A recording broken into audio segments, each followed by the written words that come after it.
शेतकरी मित्रांनो, खरीप 2023च्या खरीप हंगामातील कापूस सोयाबीन अनुदानाची जी काही वाटपाची पद्धत असणार आहे ती कशी असणार आहे त्याबाबत आता शासन निर्णय आलेला आहे। 23 ऑगस्ट रोजी शासनाकडून महत्त्वपूर्ण माहिती आलेली आहे। काय आहे सविस्तरमध्ये जाणून घेणार आहे, त्यामुळे शेवटपर्यंत बघा, कारण की याच्यातनं पैसे मिळणार आहेत तुम्हाला, त्यामुळे सगळ्या गोष्टी तुम्हाला क्लिअर पाहिजेत। चॅनलवर अजून नवीन असाल तर सबस्क्राईब करून ठेवा, जास्तीत जास्त लाईक करा, लाईक करायला कंजूसपणा करू नका। चला तर मग व्हिडिओ सुरुवात करूया की काय म्हणतो शासन निर्णय। की शासन निर्णय 30 जुलैचा आहे। कृषी व पदुम विभाग शासन निर्णय सम क्रमांक 29 जुलै 2024 प्रस्तावना दिली आणि शासन निर्णय। आता शासन निर्णय आपण वाचूया डिटेलमध्ये। थोडा लॉंग व्हिडिओ होणार आहे कारण की तुम्हाला सगळी माहिती, मला संपूर्ण माहिती द्यायची आहे। बघा, राज्यातील सन 2023च्या खरीप हंगामातील ई पीक पाहणी पोर्टलवरील नोंदीत असलेल्या कापूस व सोयाबीन उत्पादक शेतकऱ्यांना प्रति 0.2 हेक्टरपेक्षा कमी क्षेत्रासाठी सरसकट 1000 रुपये, तर 0.2 हेक्टरपेक्षा जास्त क्षेत्रासाठी त्यांच्या क्षेत्राच्या प्रति हेक्टरी 5000 रुपये आणि 2 हेक्टरच्या मर्यादेत, म्हणजे जास्तीत जास्त 2 हेक्टरपर्यंत ही मर्यादा 10,000 रुपये यांपर्यंतचे हे अनुदान आहे। आता याची जी काही शासन मान्यता देण्यात येत आहे ती कशी असणार आहे की जमाबंदी आयुक्त कार्यालयाकडून ई पीक पाहणी पोर्टलवर सन 2023मधील खरीप हंगामामध्ये कापूस सोयाबीन पिकाच्या पेरीची नोंद झालेल्या शेतकऱ्यांची माहिती डेटा महा-आय-टीच्या क्लाउडवर प्राप्त झालेली आहे। ओके, म्हणजे हे जे काही महा-आय-टीचं क्लाउड याच्यावर ऑलरेडी आता माहिती शेतकऱ्यांची पोहोचली आहे।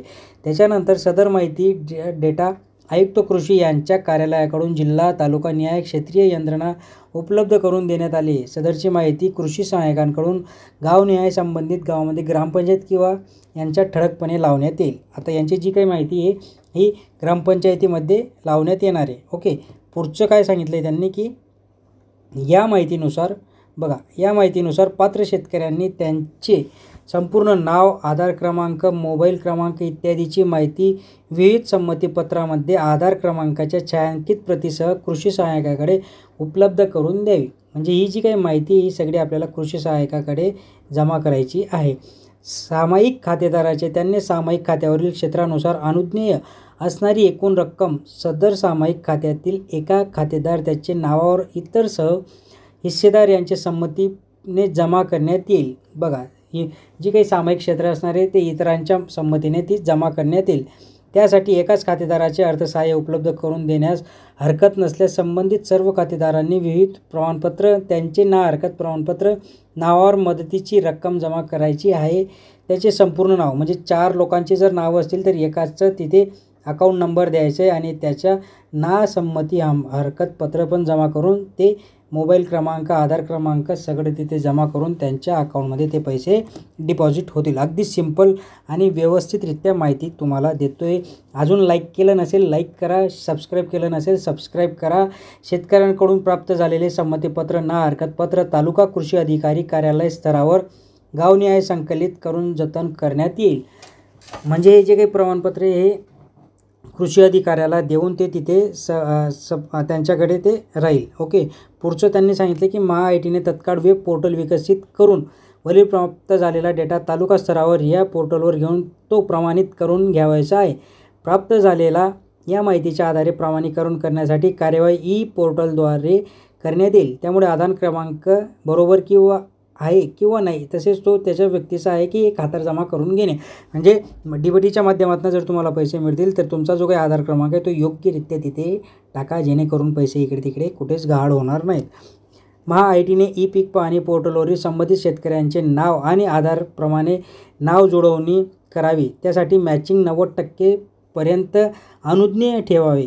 ई KYC झालेले लाभार्थी निश्चित करण्यासाठी आधार क्रमांक PM किसान नमो शेतकरी डेटाशी जुळवावत व उरलेला अर्जासाठी ई KYC, म्हणजे जे काही नवीन डाटा असेल त्यांचं ई KYC करावं लागणार आहे।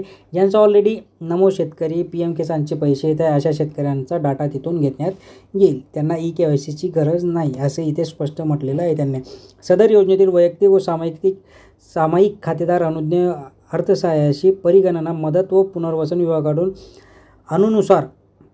अनुसरण्यात येणाऱ्या कार्यपद्धती करणाऱ्या अनुषंगाने वेब पोर्टलचे विकसित करण्यात येईल. नवीन एक पोर्टल तयार होईल आणि त्याच्यावर सगळे डिटेल्स टाकण्यात येईल. उदाहरणार्थ एका शेतकरी किंवा खातेदारांनी यांच्याकडे सोयाबीन 2 हेक्टर आणि कापूस 2 हेक्टर असे एकूण 4 हेक्टर क्षेत्र असल्यास त्यांना प्रत्येकी 2 हेक्टरच्या मर्यादेत 5,000 प्रति हेक्टरी नुसार दोन्ही पिकांचे एकूण 20,000 अनुज्ञेय. म्हणजे जर तुमच्याकडे 2 हेक्टर सोयाबीन 2 हेक्टर कापूस लावला असेल तर तुम्हाला 20,000 रुपये मिळतील. अरे वा, चांगली गोष्ट आहे. आपल्या शेतकऱ्यांसाठी आनंदाची बातमी आहे. ओके, या आनंदामध्ये एक लाईक करा. कृषी सहाय्यक, तालुका कृषी अधिकारी, जिल्हा अधीक्षक किंवा कृषी अधिकारी व सर्व संबंधित अधिकारी कर्मचारी यांना संपूर्ण कार्यपद्धती व वेब पोर्टलचा वापर इत्यादीचे अभिमुख देण्यात येईल. म्हणजे त्यांना याची जी काही आयडिया देईल त्यांना त्याचं म्हणजे ट्रेनिंग देण्यात येईल. MAHAIT तयार झालेले या सर्व पोर्टल संबंधित कृषी सहाय्यकांना लॉग इन ॲक्सेस देऊन त्याद्वारे कृषी सहाय्यक त्यांच्याशी संबंधित गावाचा डेटा माहिती भरण्यासाठी उपलब्ध करून देतील. आता जे काही कृषी सहाय्यक असेल त्यांना लॉग इनचं ID पासवर्ड मिळेल. त्याच्यानंतर जे काही माहिती आपण त्यांना देऊ कागदोपत्री ते तिथे फीड करतील आणि ते उपलब्ध करून देतील सगळ्यांसाठी ऑनलाईन बघण्यासाठी. ओके, कृषी सहाय्यक वेब पोर्टलवर शेतकऱ्यांचा आधार क्रमांक, मोबाईल क्रमांक आणि नाव इत्यादीप्रमाणे माहिती प्रविष्ट करेल. जसं की आपण ऑलरेडी सांगितलं, अगदी डिटेलमध्ये आपण जाणून घेतोय मित्रांनो. त्यामुळे शेवटपर्यंत बघा, लाईक करा. अजून केलेलं नसेल तर लाईक करा. सदर माहिती तालुका कृषी अधिकारी यांच्या लॉग इनमधून पोर्टलवर यादृच्छिक पद्धतीने तपासणी केली जाईल. जिल्हा यादृच्छिक म्हणजे रँडमली, म्हणजे जी काही माहिती असेल ती प्रत्येकाची चेक नाही होणार. एक randomly 1 number, 80 number, 450 number, 860 number अशा नंबरने ते चेक करण्यात येईल. ओके, पुढचा पॉईंट आहे, सदर माहिती जिल्हा अधीक्षक कृषी अधिकारी यांच्या लॉग इनमधून पोर्टल यादृच्छिक, जसं की आपण बघितलं पद्धतीने तपासणी केली जाईल व आयुक्त कृषी कार्यालयाकडे पुढील कार्यवाहीसाठी म्हणजे पुढची प्रोसेससाठी ते पाठवण्यात येईल. प्रत्येक तालुक्यामध्ये 2 गावांची माहिती व त्यांना अर्थसहाय्यता उपविभागीय कृषी अधिकाऱ्यांकडून तपासणी करण्यात येईल. ओके, आयुक्त कृषी यांच्याकडून पोर्टलद्वारे अनुज्ञेय अर्थसहाय्याची रक्कम राष्ट्रीयकृत बँकेच्या माध्यमातून संबंधित शेतकऱ्यांच्या आधार लिंक्ड बँक खात्यामध्ये वितरित करण्यात येईल. बघा, जी काही राष्ट्रीयकृत बँकेमध्ये तुमचं खातं असेल आणि तुमचं बँक वगैरे त्याच्याशी लिंक असेल अशा शेतकऱ्यांचं तिथे, ज्यांचं EKYC झाले असे त्या शेतकऱ्यांच्या अकाउंटमध्ये तिथे पैसे डिपॉझिट होतील. ओके, महत्त्वाचा पॉईंट आहे. नंतरचा लास्ट 1-2 पॉईंट अजून आहेत, जसे की अर्थसहाय्य वितरणाची ही कार्यवाही पार पाडण्यासाठी ग्रामस्तरावर माहितीचे संकलन करणे, संगणक आज्ञावली विकसित करणे, लाभार्थी शेतकऱ्यांचे EKYC करणे, प्रचार प्रसिद्धी कार्यालयीन छपाई इत्यादीसाठी येणारा खर्च, तसेच कृषी सहाय्यक यांनी प्रति लाभार्थी शेतकरी ₹20 तालुका कृषी अधिकारी व जिल्हा अधीक्षक कृषी अधिकारी यांना प्रति लाभार्थी शेतकरी प्रत्येकी ₹5 इत्यादीप्रमाणे अर्थसहाय्य कमाल 2% मर्यादेत निधी प्रशासकीय खर्च म्हणून खर्ची करण्यात देण्यात येत आहे. ओके, म्हणजे हे त्यांचं इंटरनली जे काही अधिकारी आहेत त्यांच्यासाठी हे असणार आहे. ओके, पुढचा पॉईंट आहे, सदर निर्णय मुख्यमंत्री व उपमुख्यमंत्री व गृहमंत्री नियोजन यांच्या निर्गमनानुसार करण्यात आलेला आहे. ओके, बरं झालं त्यांना सांगितलं, म्हणजे शेतकऱ्यांना पैसे तरी मिळतील. शेतकऱ्यांकडे जर 4 एकर शेती असेल तर त्यांना 5x4 म्हणजे असे 20,000 रुपये शेतकऱ्यांना मिळतील आणि हे 20,000 शेतकऱ्यांसाठी खूप महत्त्वाचे ठरणार आहेत. अजून लाईक केलं नसेल तर लाईक करा, सबस्क्राईब केलं नसेल तर सबस्क्राईब करा, जेणेकरून नवनवीन शेतीविषयी अपडेट तुम्हाला मिळतील. धन्यवाद.